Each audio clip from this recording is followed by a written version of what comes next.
मध्ये वर्दडी गाव आहे. तिथे जिल्हा परिषदच्या शाळेमध्ये शिक्षक चौथीच्या वर्गावरचे शिक्षक उगले खुशालराव उगले हे काही विद्यार्थिनींचा लैंगिक छळ करत असल्याबाबत आज आपल्या पोलीस स्टेशनला पालक आणि 4 विद्यार्थिनी घेऊन स्वतः पालक घेऊन आले होते आणि त्याबद्दल आपल्याला सांगितलं.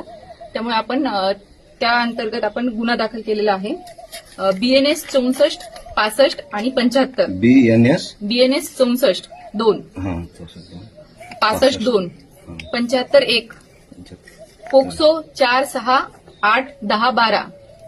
4, 6, 8, 10, 12 आणि अॅट्रॉसिटी लावलेला आहे आपण त्याच्यामध्ये 31W 31W कंसामध्ये 1, 2 3, 2V आणि 3, 1 RSW. हे आपल्याला याच्यामध्ये BNS पोक्सो आणि अॅट्रॉसिटी ऍक्ट